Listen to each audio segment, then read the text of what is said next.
Hello everybody, this is the King of Pikmin here yet again, and today we have some great news. They finally announced it, the League of Legends fighting game. So let's take a look back at Evolution 2015 and see where all the speculation for this League of Legends fighting game all began.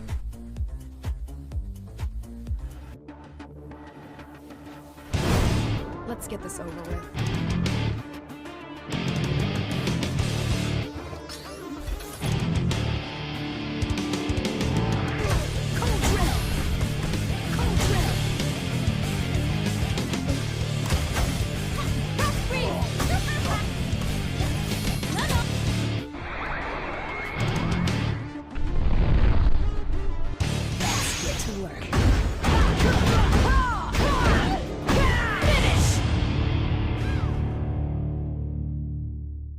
The most prestigious tournament in the fighting game community is called Evolution. It's held once a year, and in 2015, a small team of developers that went by the name Radiant Entertainment debuted a trailer for a game they had been working on.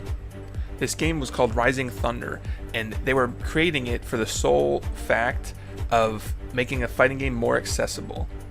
You see, fighting games can be very hard to get into, and it's really demoralizing trying to learn one when you're fighting against people who already know what they're doing. So what they wanted to do is create a fighting game that wasn't really hard mechanically to perform the moves and do everything. They wanted to find a perfect medium.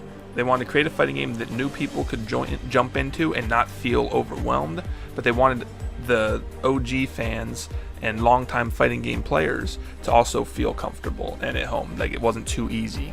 Part of the way they went about doing this is making all the inputs in the game very simple, like one button inputs. There was light, medium, and heavy attacks, jumping attacks, you know, the usual fare, but the real changes came with the special moves. And what I mean is, if you know fighting games, usually you have an input that you put in. We'll go with the simplest example, Ryu from Street Fighter. You do a quarter circle forward and then press a punch button to do a special move. Rising Thunder did away with motions like that, and all the special moves were just done by the press of a button. To account for how easy it was to perform all these devastating moves, they all had cooldowns, which immediately made people think about, you know, MOBAs. Like League of Legends, like special abilities, you press a button and your ability comes out and then it goes on cooldown. Rising Thunder implemented something like this. Shortly after its release, it went into an alpha stage where, you know, you could download the game for free on PC and play it. I jumped right in because I was really excited for this game. I pretty much like trying out every fighting game that comes out, and I have to say it felt super solid, and I personally think they succeeded in making an accessible fighting game that also still had some depth. I'm not going to get too into detail on that right here and now. The alpha was live for a short period of time before people trying to log in were met with a message saying that they were purchased by Riot Games. That immediately, my mind went straight to a League of Legends fighting game.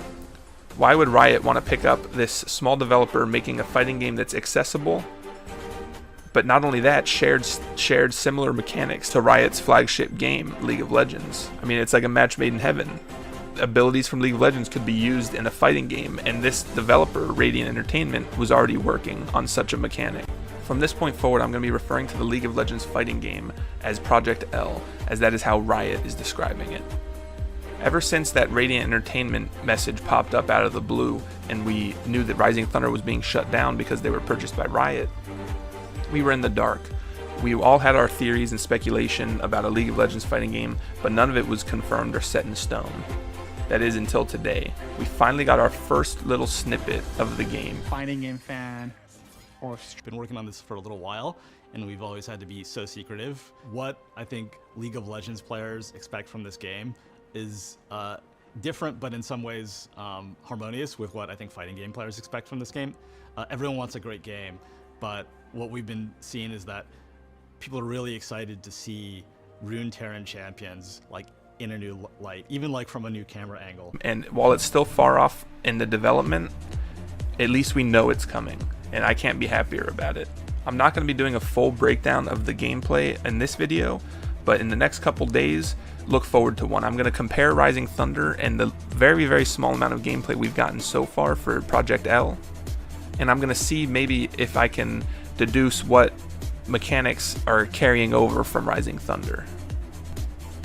This was just a short little video to let you guys know that I plan on covering this game.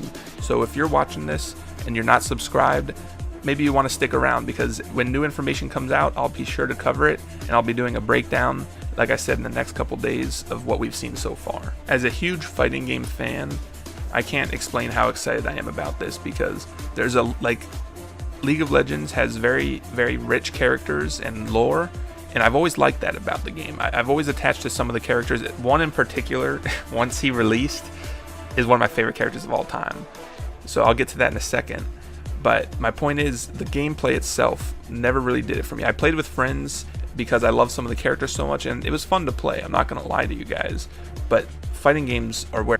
I'm not going to rant too much longer in this video, but I do want to ask you guys, what champions... Give me maybe 2 or 3 champions that you really want to see in this game. Put it down in the comments below, and I'm curious to see what you guys have to say. And now, my choice for the character I want in this game. I have one, and one only. There's a few characters that I like and would like to see in the game, but there's one League of Legends character that I just absolutely love, and he needs to be in this game. I would be so ecstatic if he could make it. Like I said, I've got a few favorites, but this character is bar none. He's way above everybody else for me. I'll leave you guys with a little tease of my character, and I'll see you in the next video. Look forward to the breakdown, and thank you everybody for tuning in. Let's look forward to some more Project L in the future. I can't wait.